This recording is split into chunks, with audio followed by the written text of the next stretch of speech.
Wallace Ingram had been a member of the Aldrin Club for going on 23 years, and he thought he knew how the folio worked. He thought he knew its rhythms, the low murmur of the Thursday dinner crowd, the way the overhead light caught the brass fixtures, practice of Philip Crane moving guests from the front door to their tables, with a gesture and a word. Wallace had watched that choreography hundreds of times, always from the same leather chair by the window, waiting for his wife Margaret to come down from the cloakroom.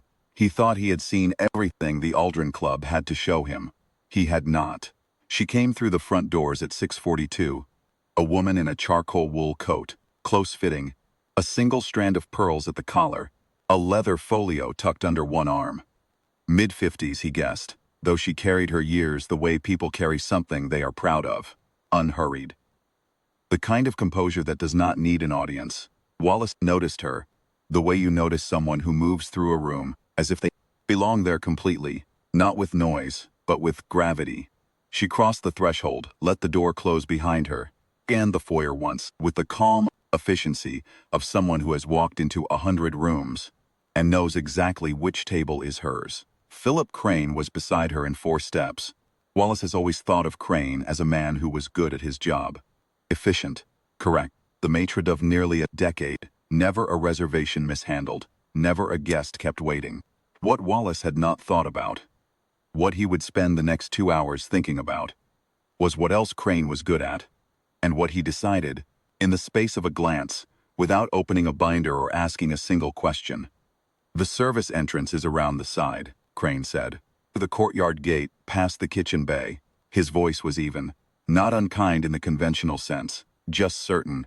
The woman paused. 1 beat. Then she looked at him with the steady patience of someone who has been through this door before. Not this particular door, perhaps. This particular moment. "My name is Adeze O.C. Harmon," she said. Her voice was level. "I'm co-hosting the Harlow Group dinner this evening. I'll be on the host card." "Catering coordinates through the service bay," Crane said. He did not look at the binder on the stand beside him. He did not move toward it. "That's the standard arrangement for vendors." Wallace, across the foyer, lowered his copy of the evening program. Adeze O.C. Harmon did not raise her voice. She did not step back, she said. "I am not a vendor. I am a host. My name is first on the reservation. If you'll open the binder, you'll find it." "I'm sure there's been some mix-up," Crane said, and the particular way he said it, cordial, smooth, immovable, told Wallace that Crane was not looking for a mix-up to resolve. He was looking for a conversation to conclude. Adeze set the leather folio on the narrow ledge of the entry table beside her. A small, deliberate gesture. She was not leaving. She was settling in. "I'll wait here," she said, "while you check." Crane did not check. He clasped his hands in front of him and said that Thursday evenings ran on a tight schedule, and that, perhaps the most efficient thing would be for her to telephone the event coordinator, who would be better positioned to sort out any discrepancy.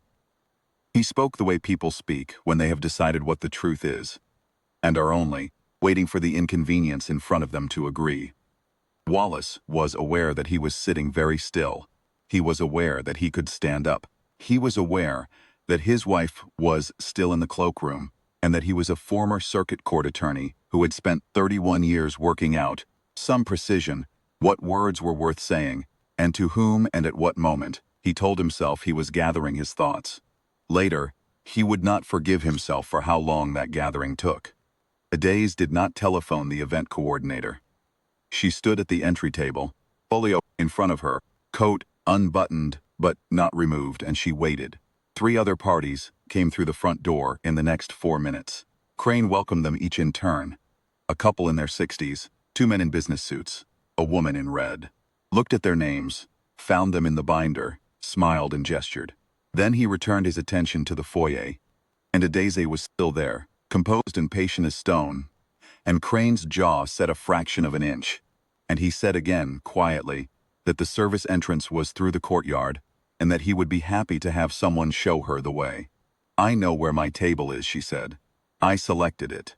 She did not say it with heat. She said it the way you state a coordinate, precisely, without the need for emphasis. And that was the moment Wallace understood something he had been circling for 4 minutes. The woman standing at the entry table was not confused. She was not lost. She had not wandered in off the street. She was standing at the threshold of a room she had every right to enter, holding her ground with the particular exhausting discipline of someone who has long since learned that anger is a door you cannot afford to open if you want to win.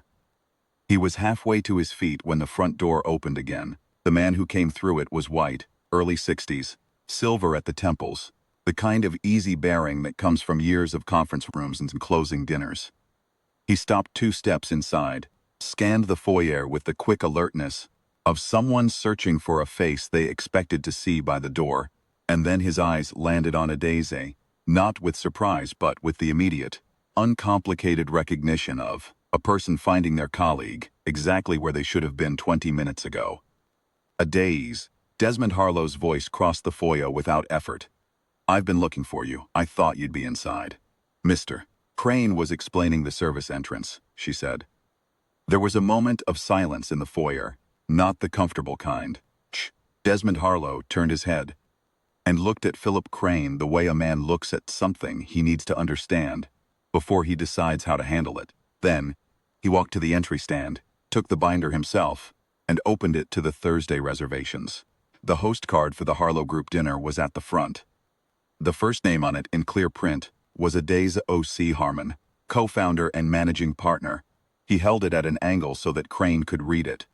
"This is my business partner," Desmond said. His voice had not changed. Still even, still measured, but it had a quality now that Wallace would later describe as the sound of a thing being named. "She co-founded this firm with me 11 years ago. She is co-hosting this dinner. Her name is first because she booked the room." Crane's face had not lost its professionalism, but something beneath the professionalism had shifted. A slight involuntary recalibration, the expression of a man who has just understood that the ground he was standing on was not where he thought it was. "I'll speak with the general manager," Desmond said. He looked at Adeze. "Shall we?" She picked up her folio from the ledge, buttoned the top button of her coat, looked at Crane once, a look that was not cruel and was not warm, and was, if Wallace had to put a word on it, complete. And then she walked into the Aldrin Club dining room beside her business partner, unhurried, as if she had been walking in all along. The foyer was quiet. Wallace sat back down slowly. His wife had appeared at the top of the staircase, and he watched her descend without moving.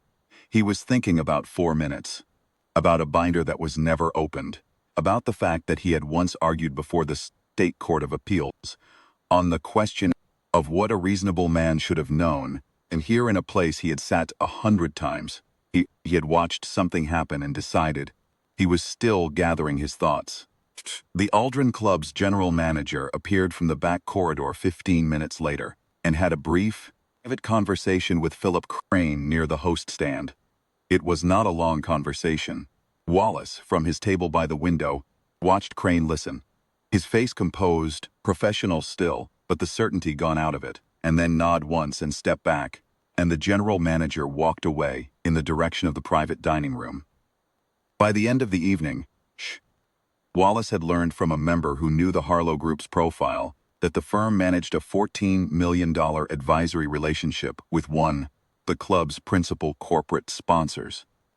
He had also learned, from the way the room had looked when Adeze walked in, that this information was not the point.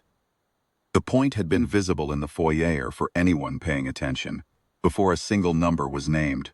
A woman who held herself like someone who had earned the right to be in every room she entered, standing at a threshold she was not going to cross for the wrong reason. The following Monday, Aldrin Club's board issued a written statement to its membership, announcing a revised guest verification protocol. Under the new standard, the host card for any reserved dining event was to be cross-referenced with incoming guests before any redirection was made. Philip Crane was placed on administrative review pending a formal conduct inquiry. The board's letter included a direct written apology to Ms. O.C. Harmon, signed by the board chair. The $14 million relationship continued.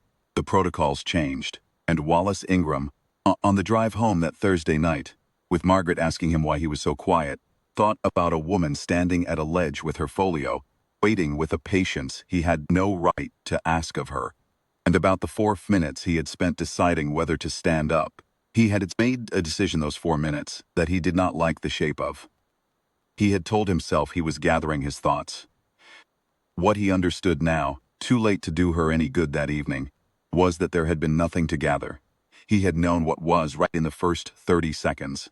He had simply chosen, for four long minutes, the comfort of staying in his chair. He did not make that choice again.